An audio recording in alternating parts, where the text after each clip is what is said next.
Good morning, ladies and gentlemen. Welcome to another ChinWag, another week starts. I'm Richard Vobes. It's the 15th of August, 2022. And I want to know, are you somebody who is very sentimental? And by that, I mean, do you keep things for sentimental value? I was having a lovely chat with the lovely Julia this morning about stuff that the kids do. You know, they go to nursery and they scrawl on bits of paper. It means nothing to anybody else, but to the parent, it is, of course, an incredible moment that there they are, especially if they've done something a little different or they've tried to draw a shape or anything like that, and it becomes an important moment in the child's development as well as in their life, and it makes the parent, of course, incredibly proud. And then what happens is, what do you do with that amazing piece of artwork that nobody else wants to necessarily look at or care for or whatever, but to the parent and the immediate family, it's like, oh, isn't that cute? Isn't that lovely? It's so divine. It's amazing. My child is a genius. Yes, Leonardo da Vinci, eat your heart out. But of course, as time goes on and that picture has been repeated or variations of it many hundreds of times on many different bits of paper and sometimes on the walls, maybe it loses its value somewhat. Or does it? Are you the person that says, everything my child does, I have to keep? Everything, even if it's just the small, because it's a touch of genius? Or are you a little less sentimental about it, and are you a bit dismissive and you just, oh, yeah, it's bloody all over the ceiling now? I have to say, in my family, talking to the ceiling, there are some bits of tissue paper, I think. And at one point, when the kids and I were mucking about, throwing these watered tissues at one another. And a number of them got stuck on the ceiling, just inside the porch of my house. You come in, it's not really a porch, you just come through the door, and then there's another door. It's sort of lobby, I suppose is a better word. And they ended up there. It shows you that how frequently I paint the ceiling. I don't think that bit of ceiling has ever been painted since. It's a tiny little area. But anyway, they're still there. And in a way, they remind me of the fun and games that when the kids were out, because we've been in the same house, of course. I've been here for 31 years, something like that. It reminds me of the fun, the silliness, the nonsense and the antics that we used to get up. And all it is, of course, squashed up tissue stuck on the ceiling that just hasn't plopped down. Now, if there was tons of them, I would, of course, have cleared them away. But just those, I think there's either 2 or 3, I can't remember exactly now, without going down and studying it. But it's something. There's something endearing about that, so I haven't bothered to clear it away. Nobody ever notices. Nobody goes into your house, into the lobby, and immediately looks up and thinks, "What's that?" Also, they're white, so they stick in to the rest of the Artex ceilings. That I think it's Artex. Maybe that's got that substance that you've all got to get rid of, asbestos. But anyway, whatever. So there it is, up there, and haven't bothered to get away. But I know that when I was married, that my wife kept all the pictures. The kids would come rushing back from school and there would be a picture of a house or a monster or a picture of daddy, a picture of mummy, a picture of the other siblings and all of that. You probably would need some, I don't know, a Sherlock Holmes brain to work out what some of these pictures actually were. And Julia was saying that the advice that she was told, which I think is brilliant advice, is on those pictures is to write down the date, what it's supposed to be, the age of the child, you know, maybe a bit of circumstances, if you're going to keep all this stuff, so that in your dotage you can look at it. Now, I know that, as I say, my ex-wife used to keep all this, and there's a suitcase, or was a suitcase, or there was a bag of all these pictures kept over the years, never been looked at since. And unfortunately, they've been moved about around the house and then in the shed and then eventually got mouldy so that you couldn't look at them, so they went down the dump.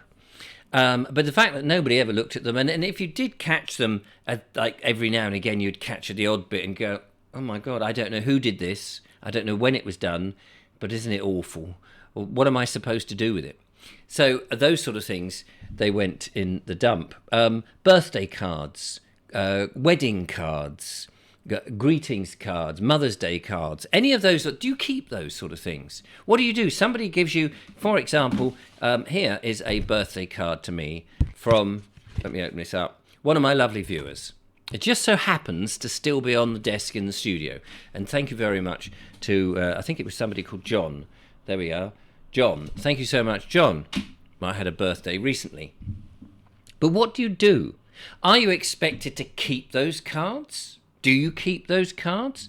My gran, when she was alive, used to cut the cards and use the white bit of the cards that she had as notepads. So she would clip them with a bulldog clip, any cards over the years, she would, and reuse them, which, of course, she came from the sort of Victorian era. She must have been born around 1901 or 1902.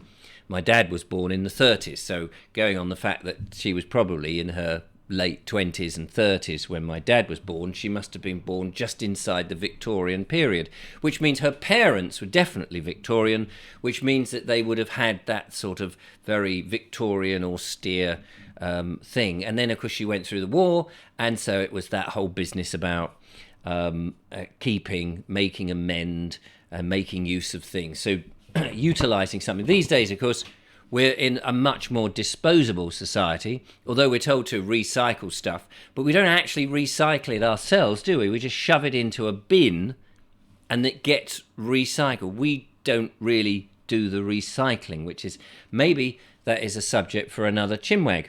So she would utilise that. But other than that, do you keep cards? These sort of little things? What about letters? If somebody writes you a letter, I mean, it's so rare now, but what do you do? I occasionally get letters from my viewers, for example, and they end up going in a pile, and I think, what do I do with them? Am I seriously, when I am older, and I've lost my memory, and I've lost my mind, and the lovely Julia is bringing me my meals, and I have no idea who she is, am I actually going to sit there and look at these things and read them? Maybe they'll be memory joggers, but maybe they won't. Maybe they'll lose all that significance. So I'm interested to know, are you somebody who's sentimental that needs to keep these things? I'm not talking about hoarding in general, not about people who pick up just the odd bit of rubbish or the wrapping paper off something. Oh, yes, that might be useful for something. I'm not talking about that sort of mentality. I'm just talking about the sentimental things. Somebody has done something for you and given something to you. Do you keep it? And what do you do when you send somebody a card? You send somebody, say, a birthday card or something like that. Do you expect them to keep it? Do you expect it to live a certain length of time? It might be on the mantelpiece for a week, for example. It was your birthday. And then what do you expect is going to happen to that? It's going to be binned, isn't it? Let's face it. Or maybe, as I say, like my gran, you reuse it. So I'm interested in that. That is the question of the day. Are you somebody who is sentimentalist? And if so, what do you do? Or do you get through that point in your life where you go, do you know what? I'm decluttering. And then you come across some of these things. And are you able to pass over them and go, no, I've said I'm clearing that stuff out, and out it goes? Or are you somebody who suddenly finds, as you're clearing out, you go, do you know what? I'll give all these pictures one last look. And then they're going on the bonfire. Is that what you do? I'd be interested to know. Bung it in the comments and let's find out. Are you sentimental about your children's, your spouse, your friends, gifts and things like that? Let me know.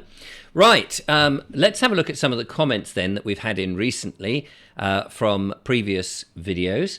It's the beginning of another week, so who knows what's out there. So we're going to start with, are you affected by the news? And this is from That 60s Guy.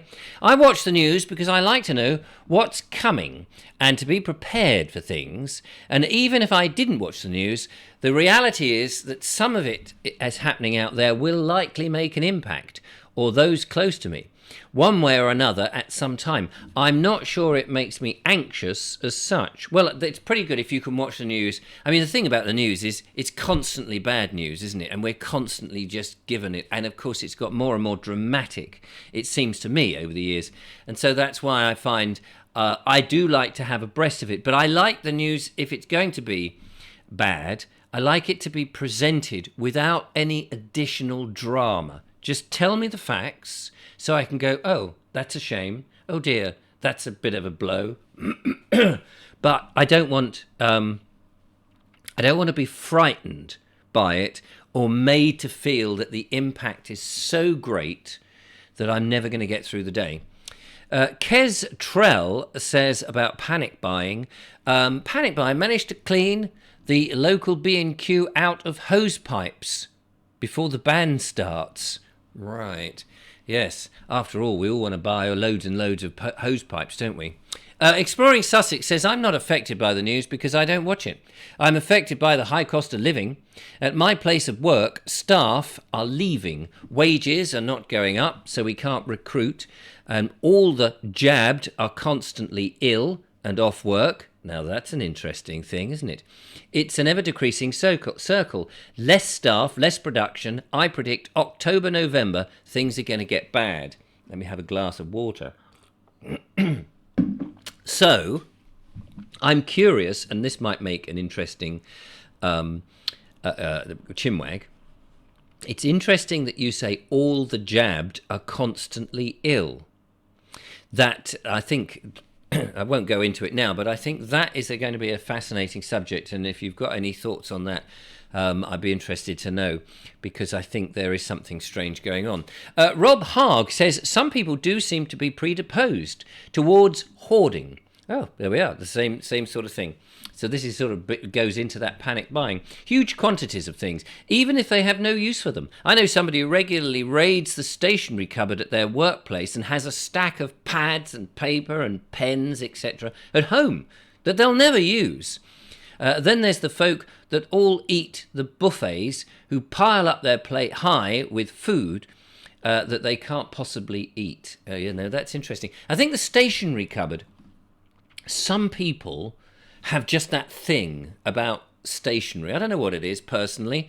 I worked as a printer at a reprographics printer when I left school, and there was paper and card and all those sort of things. And I remember there was an art paper, a shiny, lovely art paper called Eggshell, which I suppose had the sheen of an eggshell. What I find bizarre is books that are printed on that very glossy page that actually, for example, here's a piece of ordinary piece of paper with words on it. But when you have that glossy book with lovely pictures and stuff, and the light, the sheen of the light, it means you struggle to, I don't know whether you're like that, but I am. You struggle to read it and you think, just print it on matte. Print it on matte so the light isn't constantly reflected. But maybe I'm just a bit mad like that. Maidenhill Motorsport says the only people who panic are people who watch the news. Well, I don't know. I mean, I think you're right that people do panic if they watch the news, but other people do panic for no apparent reason, don't they? Some people just panic because they have phobias of going into busy rooms, or they're just anxious and what have you. Sophia Bolt says panic buying puts up the prices. Yes, because it strips down the shelves, and of course, if the demand is there, people are going to put up the prices because they know people will pay. Irvin70 says, I shop at Macros, Booker's, Costco and Tesco's. It's funny, they've all got those O's on the end of them, which is an interesting thing for these food places. I wonder if there's a psychological reason for that, or just it's a weird observation. I do not panic buy anything. I shop on a Saturday. No list. Oh, no listing, no shopping list. If the items have gone, you can find substitute items like kitchen paper towel as an example for toilet roll. Yes, it's just a big thing. And if you've got a big bum, then it's even better. When we had the toilet roll panic stage, I had loads anyway. I didn't need to buy, even after it all calmed down. And when we had the diesel fuel panic stage, the first day I started, I had nearly a full tank, which was lucky. So in other words, it sounds to me Irvin, like you don't like to run out of things, so you're not panic buying. You're just ensuring the cupboards are always full. That's how it comes across. That's no slur at all. Steam Searcher says, did a panic buy of water butts about 5 years ago. Then a neighbour gave 3 blue barrels with taps at the bottoms. At the end of June, these were all full. Plus, they've all started charging for the green bin left outside. This got filled with water also. Plus a South Hams one from a previous house. Okay, not sure what that means, but we'll go with that. 2017, I reworked all the gutter to fill them. In other words, it sounds like you're a sensible chap, Steam Searcher. Stefano, beg your pardon, Stefano, says Boris for President of the United States, that is. That's interesting. That's on a video that comes from Will Boris, I can't actually see what my title was there. Will Boris something or other. Leave. Oh, yes. Well, he has. So there we go. Now, let me just see in the held for review, because I meant to clear some of these out, and there are a couple here that have been bunged in for no reason, and I'm looking at the people who've put them in there, and there's no reason that you should be in there, but I'll read them out and then put them back in. Sorry, I meant to do that earlier, but I've been busy this weekend. Outdoors loving Kent girl says, makes me chuckle how the bottled water companies are able to flog us millions of plastic bottles of British water every day with no restrictions. Well, that's very true, isn't it? You know, we may be running out of water, but they've managed to extract it from the ground somewhere. Then have the cheek to charge more per bottle than a cheap bottle of beer when we're able to get the same thing out of the tap for a fraction of the penny. Well, yes, I suppose the argument is that this water is somehow better than the tap water that's been treated. But all the water is treated one way or another, whether it's filtered through the ground or treated artificially in great quantities so that it gets piped to your door. It depends. Also, of course, you may say, oh, the treated water is a bit grim because it's treated and what have you, but there is the convenience of it being piped to you that you don't actually have to go to the mountainside or a spring and bring it home and not really know what's in it. So it's very difficult. But I absolutely get your point, the fact that, you know, that all these companies will take the advantage of difficult situations, it seems to me. Instead of going, do you know what, we're going to be really kind to our customers. We've got plenty of this water. We've got access to it. We're going to reduce the price because there's a bit of a shortage. We're going to reduce it and let more people, particularly those who haven't got a lot of money and are a bit worried about their water bills, we'll let them have it, and then get a lot more loyalty. But loyalty seems to be something. I mean, I had the AA come back. I've been with the AA for 32 years, the Automobile Association. So if you break down, they'll come and do it. And I've got a number of things. And they gave me last year's price, and then they gave me this year's price, and it had gone up dramatically. So not until October, luckily, or September or something. And so I'm going to give them a call and say, look, if 32 years doesn't do anything, does not create loyalty, then I'm going to go to the opposition, to the competition rather, and see what they say. Because I think sometimes they just think, well, you've been with us for 32 years, you ain't going to change, are you? I don't know about that, mate. You give me reduced price, thank you. I've not purchased water, says outdoors loving Kent girl, for years. I carry a metal drinking bottle, fill it up when I'm out and about. We have a nation full of idiots who will panic buy whenever items they are told that there is a shortage of, whether there is or not. Yes, I mean, I imagine you could probably just say there's a shortage of all sorts of things. You know, if people don't normally eat eggs, for example, there's a shortage of eggs. People will be rushing to buy those eggs. English Andy, so hang on, let me just approve that one. Bing. English Andy says, never forget the rather odd phenomena of zombies rushing about buying toilet paper. This occurred before the first lockdown. People were actually more worried about having a clean butt than eating. Very bizarre witnessing this. No, I don't panic buy because I'm pretty certain that I could live off the land if necessary. Well done to you, English Andy. We'll bung that one through the approval. Sherry Allen says, I don't panic buy. However, I am an impulse buyer. Ah, yes, that's a different thing, isn't it? We could talk about that in a different ChinWag. Be interesting. If I see a good deal, a nice display, and a new product, I'll buy it. What? Even, no matter what it is. There must be a certain criteria. I must have some interest, I guess, Sherry. Therefore, I overspend my budget, so it's better to avoid the shops as much as possible. Well, this is where a shopping list is ideal. And also, if you're buying food, make sure you've eaten just before you go to the shop, so you're not hungry. So actually, you can see all these sumptuous things and you go, it's very nice, but I don't need it now because I'm sated. I hate crowds, so I won't go to the store with lots of people. Well, that's very good. Here in New England, whenever a snowstorm is forecast, everyone panic buys milk and bread due to the memory of the blizzard of 78. Well, I guess that's the same with a number of, you've got that sort of mental image of something. And then, yes, oh, golly, we had a hurricane here in the UK in 86, I think it was. And a few trees blew down. And people get a bit nervous when they say, there's going to be a hurricane. And it's like, oh, crikey, we've got to batten down the hatches and everything. I mean, we very rarely, we do get them, but we very rarely get them. Strong winds, those sort of very strong winds.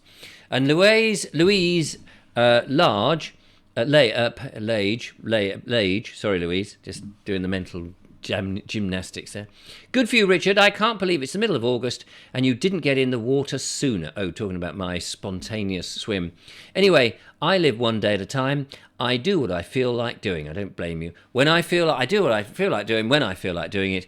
And that is the beauty of retirement. Fantastic. There we go. Got rid of all the ones that needed approving. I don't know why they needed approving, but thank you very much for putting in those comments. So, are you sentimental? Are you?